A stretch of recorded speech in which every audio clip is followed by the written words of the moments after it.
Welcome back, Weebs and Gamers. This is EIJI here, back with some more deck profiles. Today it'll be on a new Hololive deck. Well, sort of new, sort of old. It's like half and half. It runs the Kanata early play package, but now instead of playing Marine, you play the new Mumei finisher. Mainly just because it's oddly kind of good, and then also because it goes with Pants, which benefits Kanata way more than Gate does. So, and I've been testing it recently. It's been getting better and better. At first it was a little hit and miss there, but I think I've sort of tweaked it enough to my liking to where I'm confident in that. I'm not going to change it too much after this, I think. So, yep, so we'll get right to it here.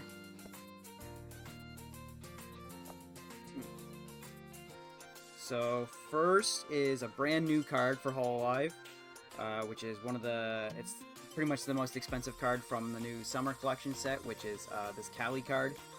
So this card is, on the surface, if you just look at it, you might think it's not that good. But for very specific reasons, it's actually insanely good. It's incredibly good. So it's really good in standby, because you can just use it to basically just Foolish Burial any one of your standby targets turn 1. If you don't know Foolish Burial, that's like a Yu-Gi-Oh term where you just send a character from your deck to grave. So yeah, so basically in standby you just use it to like send a 1/1 turn 1 for free essentially, and then you just play standby and standby it right away. Rather than having to rely on like the Matsuri stock bomb to get random mills to hopefully mill it, this card just essentially guarantees that you do, right? And then in this deck, it's played more so towards its intended purpose, where you just use it to search a card that you need. So like 99% of the time I just use it to search Mumei level 1 Climax combo turn 1. And then discard some random card, whatever, it doesn't matter.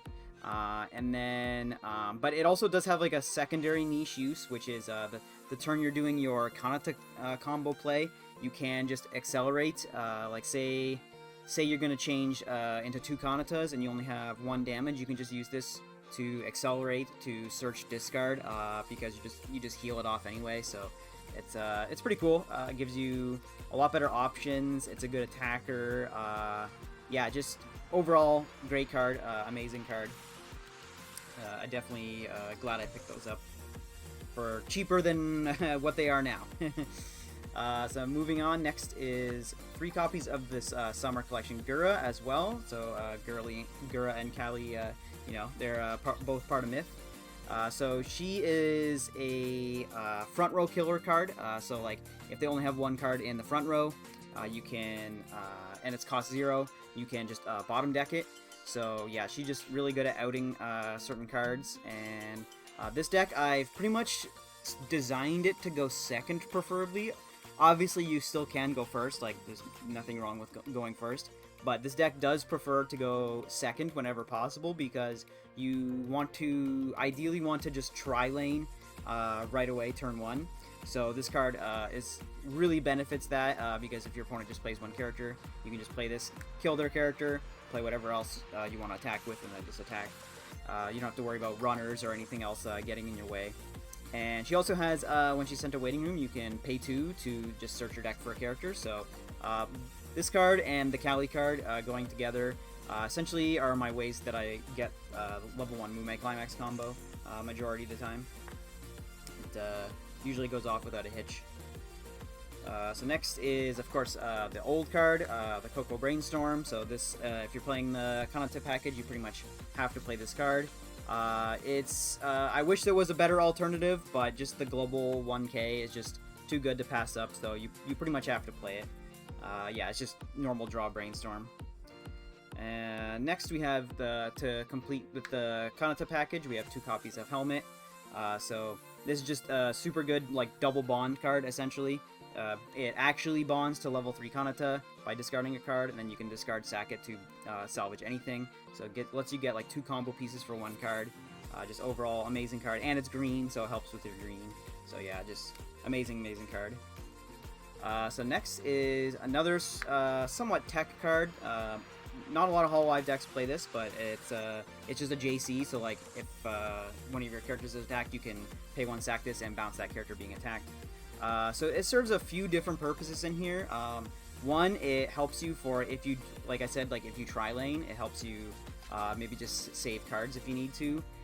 It also is good for late game. You can, if they try to crash, you can like dodge them reversing their own characters, so that you can possibly get a Mumei burn on attack on one lane.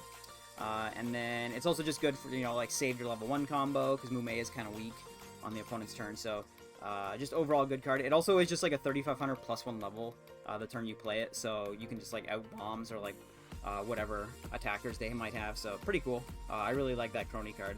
That's like one of my last additions that I made. I was playing 2 copies of the Ina level 1 Accelerate card, but I cut them for this Crony card, and I really like this Crony card a lot more, because I think most of the time the Ina is kind of unnecessary, because you usually almost can always get like 2 or 3 Mumeis.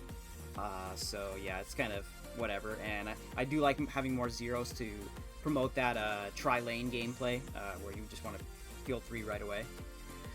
So next we have some red cards, because this deck, you do need red now. Before you needed it for Marine, now you sort of just need it for like certain tech cards. So you still got to play some red. I mean, of course we're going to play this Rene. This Rene is like beyond broken. You just ditch one, reveal top, salvage equal to its level, and then it also has the random chance if you cancel to just like add it back to your hand. So yeah, just a crazy card here.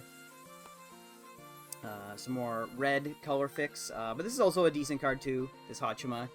So it's if it's reversed, you can check 3, add a climax, discard a card. So pretty cool, and it's also just on attack if someone else 1k, so helps your Callies maybe beat over stuff if need be. So next we have 2 copies of the Ina Climax swap, so of course we gotta play some sort of Climax swap in here, and Ina is basically the best one in Hololive.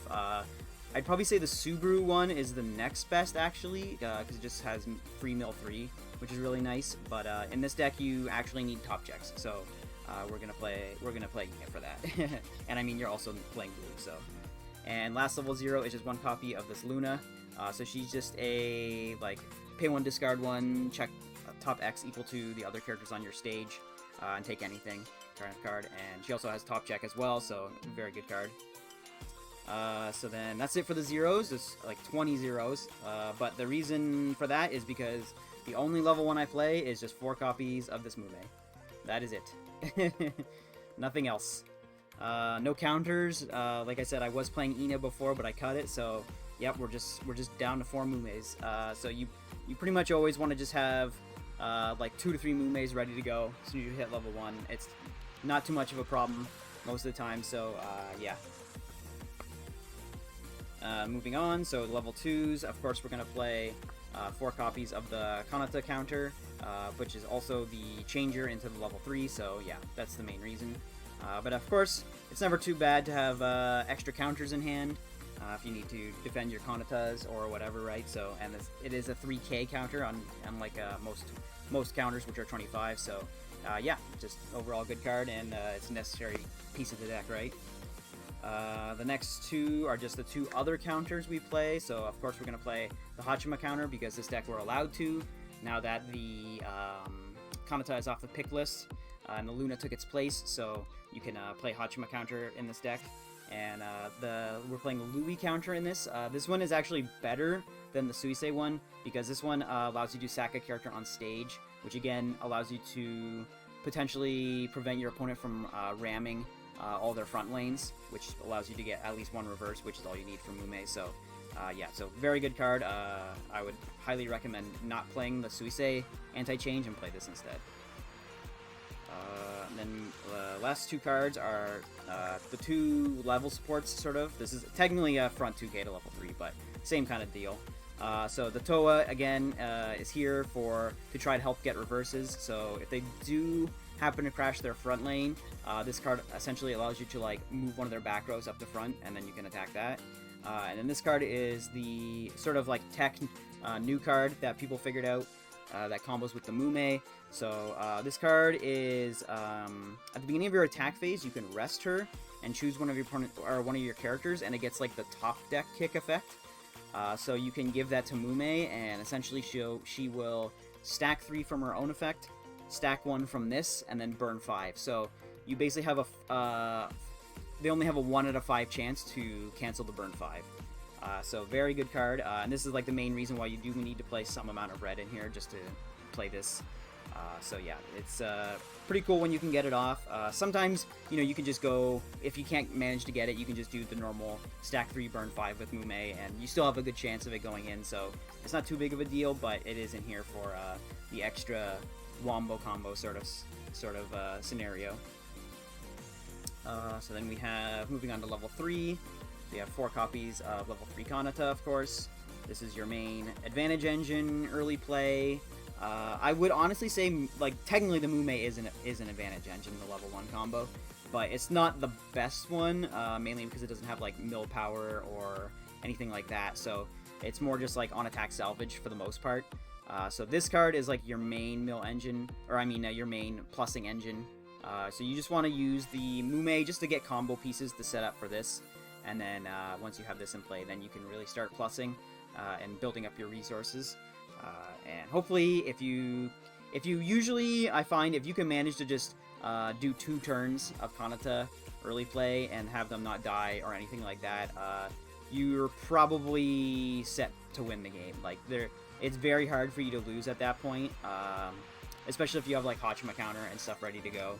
So yeah, it's really dumb if you can set that up. Of course, sometimes they might out you. They might have bombs or whatever, or bounce cards or whatever else, right? So it does happen, but, like, yeah, if this gets unouted, it just steamrolls super hard. So then next we have the new card. So this is the new Mumei level 3. So this is pretty cool because it does actually combo with the Mumei level 1 climax. So it's like a double climax combo, which is why this deck works in the first place. You can also do it, funny enough, with the Noelle pants, because for some reason they made both the pants combo, like, double combos, whereas they didn't do that with, like, anything else. So, which is weird. I wish they had done it with some other cards. But anyways, so the Mumei is just come and play heal. Gets 500 times everyone on your stage, so she's always, like, base 11k if you have full field. And then, yeah, if she reverses them with the pants in play, you can pay 3, ditch 2, and sack the pants to waiting room, and then do the stack 3, burn 5 effect. Because of that, I do play some supplementary finishers here, which is 2 copies of this Rene. So this Rene, actually, when I seen this card, like, literally perfectly fit the finisher that I wanted this deck to have. It's also red, which is nice too, because it helps give you more red, and also gives you more, like, of an end game of why you would need red. Because, like, you could play, like, Kali Musashi or some other things, but this card in particular is super good because you ideally want to put your opponent to 3-2. So that way you can burn them for 5 with Mumei and have it go in for, like, exact game. So this card being able to just on play check top ping 1. So say they're at, like, 3-0 or 3-1, you can just play this, ping 1, or if you have 2, ping 2, ping 1 twice, and put them at 3-2 exactly. And then it also just gives you a top check as well, so you can also do, like, cool plays where if they are, like, say 3-0, you play this, ping 1 then, it's another 3-1, and the card you revealed was a soul trigger. So now you can swing with this first, but you side attack into a level 3 for 1 damage, because this will be 4 soul, and then you swing Mumei and do the climax combo effect. So obviously, if you don't have any stock, you would have to do all 3 of your attacks first before that. But if you do have enough stock, you could just do this, like, play Rene, side for 1, or ping for 1, side for 1, and then swing with Mumei right away. So that way they only have the attack to cancel, and then they only have the 1 chance to cancel the burn 5. So it gives you a pretty good chance of just, like, securing the game immediately. And then also the other random cool thing about this card is that it's just an early play if you have 4 more. So if you do end up being, like, super ahead in card advantage, and you're just, like, canceling and staying at level 2, technically this is a finisher, you can just play at level 2. which is pretty cool. So yeah, I absolutely love this Rene. It's, in my opinion, the best finisher you could play in this deck. I do see some people playing like the Bay level 3 finisher as well. That's another one I forgot about. But I do think this card is just way better than that. It's just like free. It gives you more like specific damage, like smaller instances of damage, whereas Bay is just burn 2, which is still good, but it's pay 2, ditch 2, so it's, you don't want to be paying 2, ditching 2, and paying 3 and ditching 2, right? Like in the same turn, that's a little excessive. So yeah, the Rene is, in my opinion, the best finisher besides the Mumei in this deck to play. And then last is one copy of this Kanata. So this is an interesting card. So this card was like pretty much never played, but it does have the effect of like on play you can choose one of your characters and then your opponent can't play events or backups for that character's attack. So if you do know your opponent has like rest counters or money counters or something random, this is like your out to it. So you can do this.